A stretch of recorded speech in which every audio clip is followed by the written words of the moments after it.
Welcome to Learn to Live Stress-Free. This is Christine Wright with Dr. Robert Wright Jr. of www.stressfreenow.info. Hi, this is Dr. Bob coming to you from someplace in Denmark. I have no idea what city I'm in. I know I'm not in Antwerp, but in any event, I'm on a cruise ship, and I just want to talk to you briefly about why you should consider taking a cruise. So this cruise I'm on is done the Baltic area, Latvia, Estonia, Finland, Amsterdam, Germany. Now I'm in Denmark, and so this has been like a 15-day cruise. And so what I want to talk to you about is to consider getting your cruising groove on. Why? During the last cruise that I took, I met over 10 people that have been on over 100 cruises. Now that blew my mind, almost blew my mind, because, I was just envisioning, whoa, 100 cruises. So I've been on like about 20 cruises, but my gosh, 100 cruises, that's a lot of cruising. And so what it had me thinking about was, my experience is that the people that travel a lot, and the people that don't travel much at all. I lived in Florida in Broward County, and I met quite a few people. Not only had they never seen snow, but they had never been outside of Broward County, which to me was stunning, how you could be 40 years old and you're 45 minutes from Miami-Dade, from Miami, and you've never been to Miami, or you're an hour from West Palm Beach, and and so, and then likewise, in New York, I was on the Grand Concourse in the Bronx, which was about a mile and a half from Yankee Stadium, and I was talking to a 40-year-old guy, and at first I didn't believe him. He said, "I've never been to Manhattan." And I said to him, how could you live less than 2 miles from Manhattan and people come 15,000 miles to see the Empire State Building, the Statue of Liberty, Rockefeller Center, and you literally walk across the 155th Street Bridge, and you've never been there? And his answer was very insightful for me. He said this. He said, why would I go to Manhattan when I have everything that I need in my neighborhood here in the Bronx? Well, how many of us can say that? So I'm not going to use the phrase ignorance is bliss, because I don't believe that he was ignorant. I believe that is a different paradigm of thinking, which is that here was a guy that was happy. He's saying that everything that he needed, he found in his neighborhood. Now, how many of us can say that? I know I can't say that. In fact, that's why I'm traveling. I'm traveling looking for a country to live as an expat outside the United States, because I am that unhappy with what's going on in the United States, the nonsense. And so there's no need to get into the politics, because unless you've been living in a cave or under a rock for the last 5 years, you know that if you're a black person in the United States, it sucks. I'll say it again. If you're a black person living in the United States, it sucks. And so here's the thing. I've been to over 75 countries, and I never talked bad about the United States before, but now I do, because I got to tell people the truth. The garbage that's been going on since 2015, 2016, I'm doing like rich people do. When you can't change the situation that you don't like, you vote with your feet. That's what rich people do. That's what I see. They don't like a situation, they get out. They close their pocketbook and they get out. So that's what I'm looking to do. The only thing, what I've discovered, is that each place that I've visited has one or more deal breakers. And so that will be for another podcast show. But as you travel around the world, depending on what your sensibilities are, I haven't found a place where I could be all year round and be happy. So, for example, I was in Punta Cana, Dominican Republic, twice in the last year.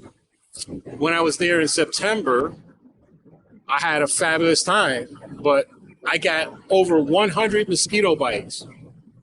And I can tell you, that was no fun. The second time I went in January, had a fabulous time, even more upscale, and I didn't get any mosquito bites. But the thing is, I can't be there during the rating season. And unlike some other places, the mosquitoes are equal opportunity.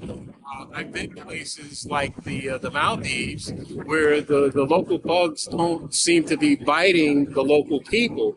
But in Dominican Republic, the locals were saying, look, I'm getting bitten. I had a funny story. I was at a resort in the Maldives, and the local people were saying, oh, the mosquitoes, the bugs, they don't bother us.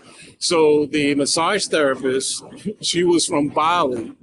And when I complained about the mosquitoes, she goes, look, I have 5 mosquito bites. They bit me on my face here and here. And so that is an interesting thing where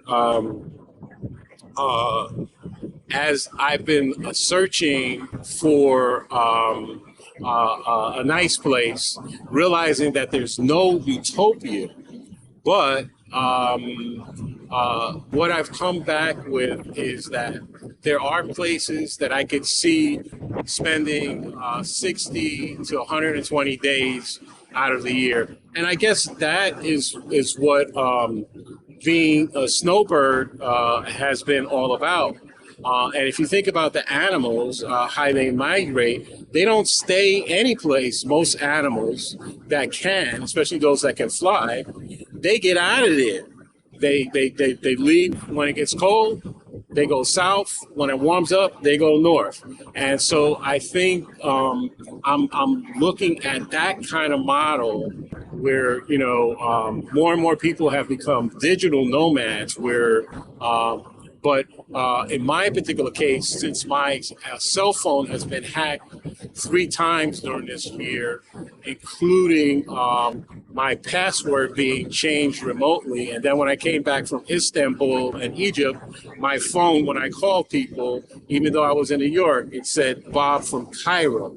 So obviously, the bad guys, they like to hack my stuff.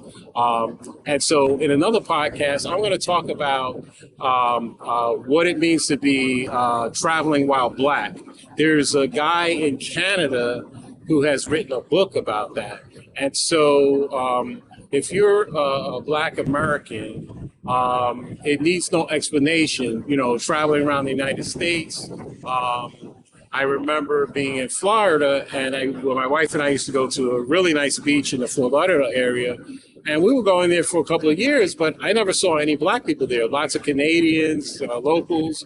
And so finally I asked a local Black person, how come I never see any Black people at this beach? And they said, oh, because the police harass us. We'll be in the car with our family going to the beach and the police will stop us. And so you don't want to be in the car with your wife and kids and get stopped by the police. So we don't go to those beaches. So I said, oh, so because at that time I was a snowbird, I didn't know anything about that. But as I spoke to more people in Florida, they started to talk about these things called Sunset Town.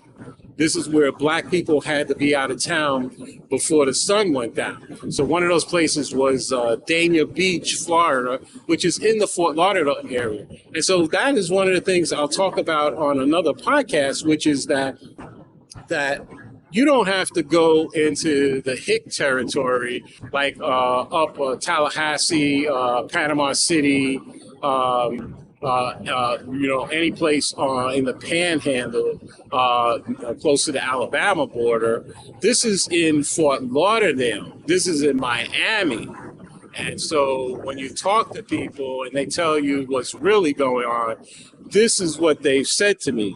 They said, Bob, you're not that unique. Can't you tell we're all being squeezed? The only reason we don't talk about it is because we don't want our business in the street. And I was like, oh, I see. So I thought it was just me being targeted, but no. So that's for another day. This is Dr. Bob signing off from Denmark. Yeah, I'm in Denmark. Right. And on another podcast, I'll tell you a story that I saw on Facebook about the kind of racism that Black people experience in the United States. It's more than shocking. And the saddest part is that the United States goes around the world talking about fighting for democracy when they don't want Black people to have democracy inside the United States. So this is Dr. Bob signing off from stressfreenow.info from somewhere in Denmark. Until next time, be safe and be well.